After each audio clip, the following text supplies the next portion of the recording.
Alright guys, we have a list of ages of different people.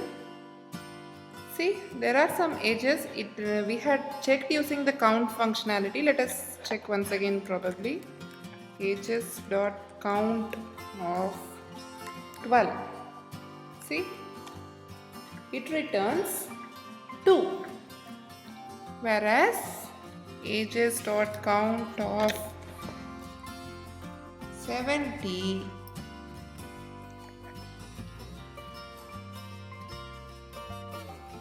it returns 0, whereas some other value say 25 returns 1, 23 it's returning 2. See, look at let us print the ages so that we can refer it again. Print ages. See, these are the values. I cannot verify it manually. I am believing, but still if I want to verify, it's taking me some time to check whether the answer returned is right or not. Also, I couldn't get an idea of what is the age group of people they are living in that city. Something like that. Say, for example, this area has a lot of youth population, or this area has a lot of senior citizens. Something like that. Some kind of inference I couldn't make out from this data. Do you think is there some way if I modify this list you can infer something? Just give it a thought. Yes, one simple way if you would think out is if the data is sorted, that is it is arranged in ascending order or descending order, something like that. If it is sorted, we can get an idea what is the minimum value, what is the maximum value, or maybe you examine the mid positions to get the average roughly, something like that. You can get some analysis if you can get some more idea than having the list like this. If it is sorted, that is if it is arranged in some ascending or descending order, you can get some more idea. So let us see how can we sort it. There are some sorting algorithms. You would have heard of techniques like bubble sort, quick sort, merge sort. Don't worry if you haven't heard of it. Nothing. It's not a problem. It's not a rocket science. Don't worry if you haven't heard of it. You can definitely learn it. In fact, we'll be teaching some sorting technique in our course as well. Also, Python has a functionality which lets you sort the numbers even if you don't know any of the sorting techniques. Just say sort, it will sort the numbers for you. So let us see how sorting can be done. Ages dot sort. This is the way you will get the sorted list. See, ages would have been sorted. Now I want to print the sorted functionality. So let me say print ages. I have used the history lookup using the up arrow. Okay. See, now the ages has been sorted. Now you can verify count of 23 was 2. Yeah, there are two values 23. In the previous list, since it was distributed some way, I couldn't really check if it is correct or not. So something like that. Just not for checking, but we can make many analysis. The least is a 1-year-old kid to the eldest person in the city is 87-year-old person. So here just 2 are senior citizens and till 35 you can generally consider as youth. So yeah, more youth is there in this particular fictitious city that we have considered. Probably because I'm an youngster who's typing in the ages, I have used age that is young. It all depends. So you can make some analysis, right? That's what is the point. Sorting, by sorting you can get some analysis. It will be easier. So sorting is one such technique that will make most of your things handy. It will make most of your things simple. Your complicated life would be made simplified with the sorting technique. So This is the way how you can sort it. In case you want to reverse it, what is the method? That is, you want it in the reverse sorted fashion. Sort will generally do it in the ascending order. So if you want the descending or ascending order is nothing but the elements. If you would see 1 less than 2 less than 3, that is, if you go in this way from left, you will see the numbers in increasing order. Like see, if you have 7 here, something less than 7 will definitely lie to the left of it. It will never come in the right of it. If the numbers are arranged in that way, if you take any number, all numbers less than that will be in the left side and all greater than that will be in the right side. If the numbers are arranged in this fashion, then you call that the numbers are arranged in ascending order.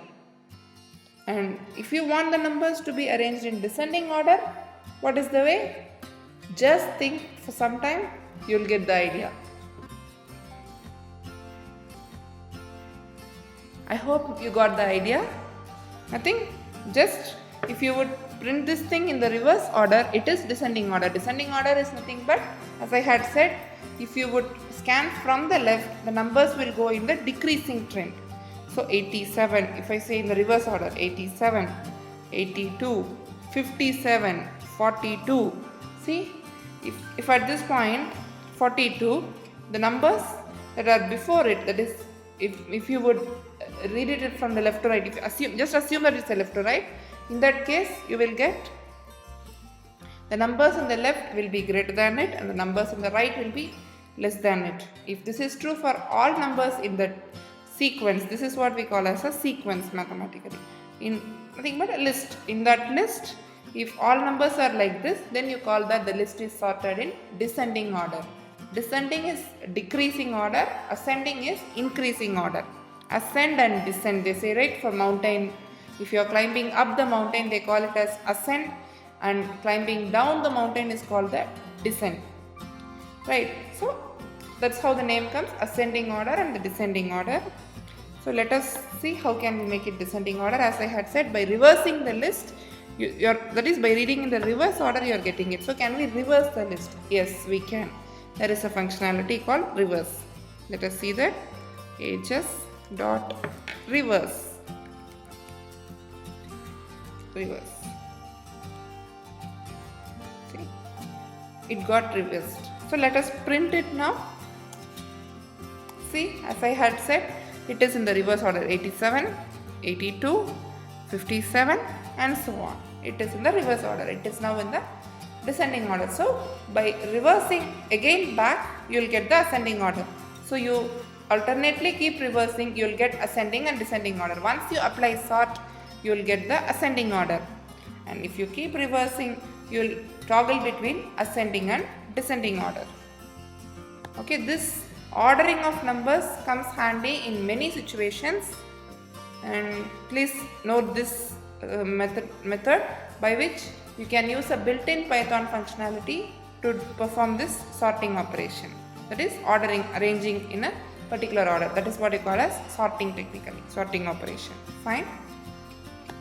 So let us see some other powerful technique using lists.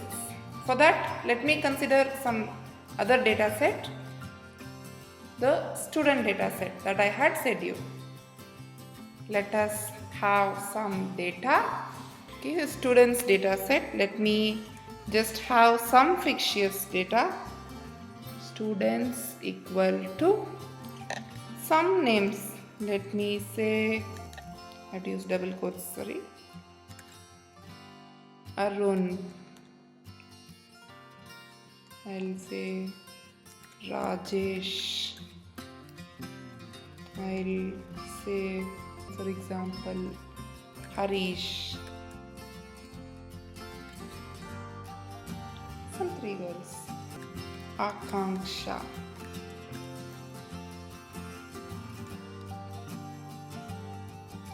Lakshmi.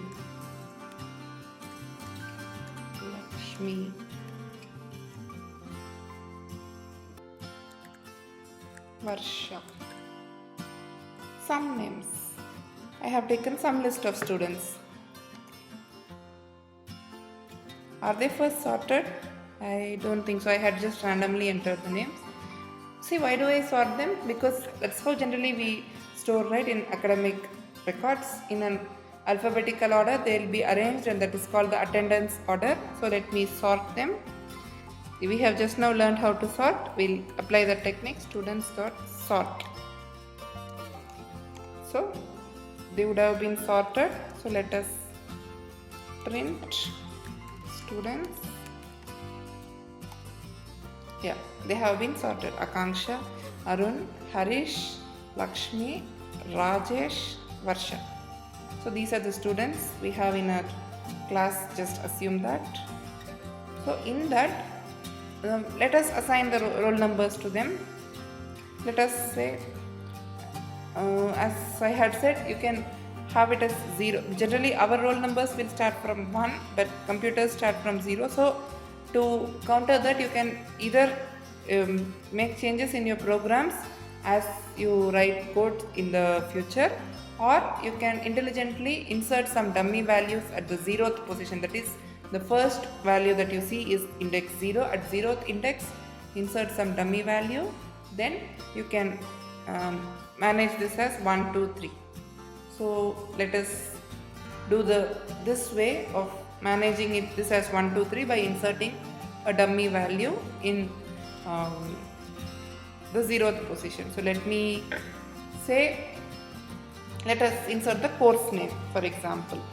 So let me say, how would I insert at a specific position? We had seen using the insert function, right? So let me say students dot insert at the position 0. 0 is the first position. See, the computer's perspective and the human's perspective differ by 1.